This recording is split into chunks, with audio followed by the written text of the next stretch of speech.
people. In this video today, I'm going to be talking about why it took 4 autism specialists to figure out that I'm autistic. I was formally diagnosed as autistic when I was 12 years old, but there were suspicions dating back to when I was 7 years old. My friend's mum, who was a school teacher, actually told my mum that she thought I might be autistic. But when I went to CAMS, I was referred at age 8, they didn't actually mention autism straight away. They didn't figure out that I was autistic straight away. And my first psychiatrist was a doctor who said that they had a special interest in the area of childhood OCD, autism, and tic disorders. They didn't notice that I had a tic disorder, and they also didn't notice that I was autistic. And this particular, specialist, they weren't actually that great because not only did they not figure out that I'm autistic or anything like that, they just said that I was badly behaved and doing things deliberately. Now, this is a problem for a lot of people in the autism community and people who are neurodivergent in other ways as well. They will often get labelled as badly behaved before they actually find out what's going on. And this is incredibly problematic because that can really harm a person's self-esteem if they're just told, you're bad, you're naughty, you're doing this on purpose. So the first psychiatrist I saw didn't figure out I was autistic because they were mainly focusing on the OCD, but they also just labelled everything else as bad behaviour, which wasn't very helpful because I personally believe that that's lazy psychiatry. It does a great disservice to the child if you label them as badly behaved without trying to find out why they are doing that or why they are struggling in that way. A lot of people say behaviour is communication, and in many ways it is. It may be communicating that the person is neurodivergent and undiagnosed. It may be communicating that they are overstimulated or even understimulated. It may be communicating that they're incredibly anxious or that they have low blood sugar, as that can trigger irritability. So, it's incredibly harmful to just automatically say it's bad behaviour without looking into anything else. And, as I said, that psychiatrist wasn't most helpful. And I actually saw recently they wrote a blog post and I was just cringing all the way through because they were saying that all autistic people have a low IQ. And I'm like, that's not true at all, because many autistic people have an average IQ, above average, or are even classed as gifted. When people are both neurodivergent and gifted, they're classed as twice exceptional. So it's very much possible for people to be autistic and not have a low IQ. But I feel like maybe that's the reason they didn't pick up that I'm autistic, is because they believe that every autistic person must have an intellectual disability, but that isn't true. It can co-occur, but it doesn't always. Eventually, I saw a private psychologist to get CBT for OCD. But interestingly, this psychologist was also an autism specialist. They ran autism assessments, and they would, in the past, they were actually the head of an autism centre. So we thought that they would have a lot of expertise in the area of autism. But when we saw them, they actually just said, I don't think Romy's autistic because she's not like my brother with Asperger's. And I'm like, autism is different for everyone, but especially autistic girls, we mask a lot. So to say that I can't be autistic because I'm not like her brother doesn't really make any sense. So that didn't go down so well. And I guess they just didn't notice the autistic traits in me, and they were comparing me to their brother a bit too much. So, that wasn't so great. And I did feel kind of bad that they were a person who was actually in charge of autism assessments. They would assess people, and they would probably just be comparing to her brother the entire time, which is problematic because everyone's different, and that would have meant that a lot of people missed out on getting the diagnosis that they need. The third person I saw another psychiatrist. I finally got rid of the old psychiatrist who clearly didn't know that much about autism. I think the first psychiatrist didn't know much about autism because he was very old, and I would have said he probably trained in medical school, maybe like the 1960s or something, a time when autism was only really just coming about into public awareness and when it was very much based on stereotypes and there wasn't much known about it. I feel like, they didn't seem to learn much since then. So the first one wasn't very helpful. The second I got, she was a psychiatrist who said she was interested in, same sort of thing, autism, OCD, that sort of thing. But unfortunately, she wasn't very helpful either, because when I told her, I said to her, I think I have Asperger's, which isn't a term used anymore, but I didn't know that at the time. And then she just started arguing with me, loads and loads and loads. And I was frustrated that she was more interested in arguing with me than she was in taking me seriously and asking, why do you think you're autistic and stuff. But this particular psychiatrist was not helpful, because not only did they argue with me all the time, they didn't even believe I had Tourette's. They said there's no way you have Tourette's, which is really funny because I got diagnosed with severe Tourette's 3 years after. Again, that was another doctor that wasn't very helpful. And finally, I saw a psychologist giving me CBT for OCD. This time it was a NHS psychologist. And this NHS psychologist just said to me, like, do you struggle to make friends? I was like, yeah. And then they were like, well, do you find that you're very sensitive to sensory input, like sounds and lights? And I was like, yeah. And then she just said, I'm going to refer you to an autism assessment. So then I saw the 4th autism specialist, the 4th doctor, who stated that they had an interest in autism. And thankfully this one was the one that actually diagnosed me. But it did take a really long time because it was actually a multidisciplinary assessment. So there were lots of people there. There was a speech and language therapist, an educational psychologist, I think, the paediatrician. There were a lot of people there. And they kind of came to the conclusion that they didn't know if I was autistic, because half of the people there thought I was and half thought I wasn't. So they basically just said, we don't know if Romy is autistic, so we're going to diagnose her anyway.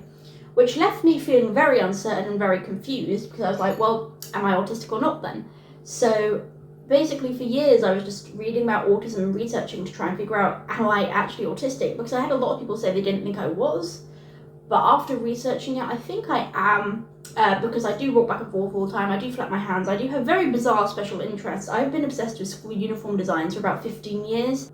I mean, I have a whole Pinterest board of different school uniform designs, which looks really, really weird, but that's just something I have been interested in ever since I was a young child, designing school uniforms and sometimes school buildings as well. Just anything to do with schools I'm really obsessed with, and I know a lot of weird facts about schools in the UK, so that's definitely autistic special interest. And you know, I have all these traits, and I do struggle in social situations, as in, like, I know, I can read facial expressions and I can read body language, but I can't make eye contact for too long, otherwise I can't think straight, so I have to look away sometimes. And, you know, I just get really exhausted in social situations. I avoid social situations, not out of anxiety, but just out of the fact that it overstimulates my nervous system and leaves me absolutely exhausted afterwards and kind of feels like a chore. So based on all of those things, I have decided that I think I am autistic, but I felt like I was kind of left to figure it out myself because, you know, it was an uncertain answer I got. And it's amazing to me that it took so many doctors to figure out that I'm autistic, because, as I said, it was noticeable to my friend's mum, who's a school teacher, straight away, and it's also been noticeable to some other people straight away as well. Like, it was really funny, but I was waiting in the waiting room at the walk-in centre, also known as the urgent care centre, and I was talking to this guy and I said, oh, I'm autistic. He's like, well, that's obvious. And, like, it was validating. I wasn't offended, it was very validating. But it just makes me laugh that, like, random people seem to be able to tell I'm autistic straight away. Even people have commented on my YouTube videos saying, are you autistic? You seem autistic. People have come up to me and said, you know, can I be friends with you? I think you might be autistic. I'm like, I am, you're right. But it's just really funny to me, and ironic, that random people have figured out that I'm autistic and the doctors were just left scratching their heads. Like, and it's sad, actually, because I have seen a lot of doctors who claim that they're autism specialists, but then they just go and spread misinformation. And I'll give you another example. Not only the first psychiatrist I had, but I was reading an article written by a doctor who claimed that they were an expert in autism, but they basically just said that autistic people can't feel love. And I was just there like, I've never heard something so ridiculous. I feel love, my autistic family members feel love, my autistic friends feel love, like most of my friends are autistic. When I used to work with autistic kids, they were clearly very loving. They'd come up to me and hug me and stuff. So, you know, I've never met an autistic person who doesn't feel love. So I think it's actually extremely messed up when doctors just look at the outside perspective. They might think that autistic people don't feel love because we express it in a different way, but just because we express it in a different way doesn't mean that we don't feel love. So it's extremely frustrating when doctors will kind of get the outside perspective and just make assumptions based on how we act instead of talking to us. And recently, actually, there was a study that came out that said only about 30% of autism information on TikTok is accurate. However, I don't believe that the finding of that study is completely accurate, because you have to ask who actually decided what was accurate and inaccurate. was it a so-called specialist doctor who actually just works on stereotypes, like most of the ones I've actually met and seen? In my life, I have never met a doctor who fully understands autism, which is incredibly frustrating, but the only people I've ever met who actually understand autism are autistic people and their parents sometimes. So, it's super frustrating, and there's a lot of things that doctors will say, oh, that's not an autism thing. I'll give you an example. A lot of people, raise awareness of certain mannerisms that autistic people have. A lot of those mannerisms are related to hypermobility, and although autism specialists might say that's not part of autism, it is part of something that often co-occurs with autism, because hypermobility is super common in the autism community. And also, I find that a lot of people are gaslit because people are like, oh, well, studies don't show this. Just because studies don't show that, the same as someone experiences doesn't mean that what person experiences isn't real. Because studies are very generalized, and they don't necessarily apply to everyone in the community. They are generalized. And as well as this, studies can be manipulated to give certain results.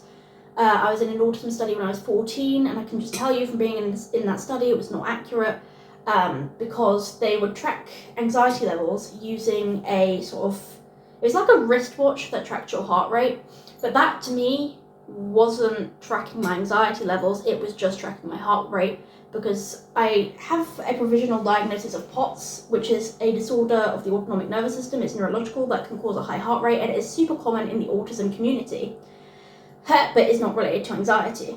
So they were tracking anxiety levels based on heart rate, but you can have a high heart rate and autism without being anxious. It's actually very common, because these forms of dysautonomia, like POTS, are very common in the autism community.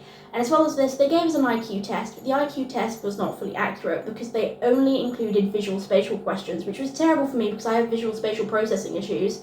If they gave me an IQ test based on English questions, like twig is to tree, like finger is to hand, then what is this to this, those I can answer really, really well. And even the mathematical pattern ones I can answer. But if you give me visual spatial, I'm not going to be able to answer it. And every single question was just a visual spatial question, which is ridiculous, because you are not going to get an accurate assessment of my IQ from that. So I can tell that the autism study I was in isn't accurate, but of course they're just going to generalise those results without considering those other factors, which is frustrating. I've seen a lot of studies like that, not just in the autism community, but in the Tourette's community as well. There was a study on online behavioural therapy for tics, but they would turn away anyone whose tics were severe, which I don't think is great, because then they're going to generalise the results and say, this works for people with Tourette's, but they usually don't point out that they turned away anyone with severe tics. So again, you can't use studies to disprove people's personal experiences. And I've seen as well people saying, well, there's no studies in the area, so what you're experiencing can't be true, which is ridiculous, because, for example, before Mount Everest was discovered, I'm sure it was there, a person's experience is real regardless of whether a study has been done on it or not. And just because a study hasn't been done on something doesn't mean it's not true. It just means that a study's never been done because there is not the funding or the interest in researching that area. So it's super frustrating when I see people gaslighting the experiences of autistic people because what a doctor has said, because just because they're a doctor doesn't mean they know everything about autism, or because they haven't found a study proving that person has had that experience, or that that's part of autism. If a lot of people in one community are experiencing the same sort of thing, then it's clearly related in some way, regardless of whether there's been a study done on it or not, and regardless of what the doctors say. So I personally always listen to autistic people and people who are neurodivergent otherwise over the doctors, because although some doctors are amazing, some of them I've noticed claim to be specialists in things that they don't fully understand. They work on outdated stereotypes that are learnt in medical school, and they went to medical school a long time ago. So that's why I always say, learn from people who are actually autistic, or if you're wanting to learn about another form of neurodivergency, learn from the people who are neurodivergent in general. Don't try and get all of your information from the doctors, because it might not actually be true. They don't know what it's like to actually live with the condition. They're observing from an outside perspective, but that isn't always going to give you accurate results. And I'll give you another example. When I was a kid, people thought that I wasn't imaginative because I would always line up toys and just spin things. But what they didn't know is I was so imaginative that I didn't need to show that I was being imaginative. I didn't need to show people that I was playing by, making characters' voices and stuff. When things were spinning, I was imagining that, they were on a merry-go-round or some sort of carnival ride, And when I was lining up toys, they were lining up to go into a building and stuff. They were going to school.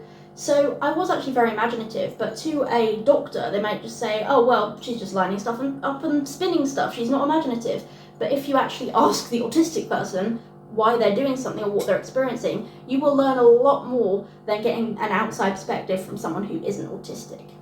Thank you for listening to my little rant there. I hope that it's helpful, and basically the point just is believe autistic people and people who are neurodivergent in other ways when we share our experiences, regardless of what doctors say, because doctors don't automatically know everything about autism, even if they call themselves a specialist, and I learnt that the hard way, because it took me a long time to get an autism diagnosis, and I got gaslit quite a lot as a kid by doctors who claim to be experts. So yes, thank you for watching. Bye!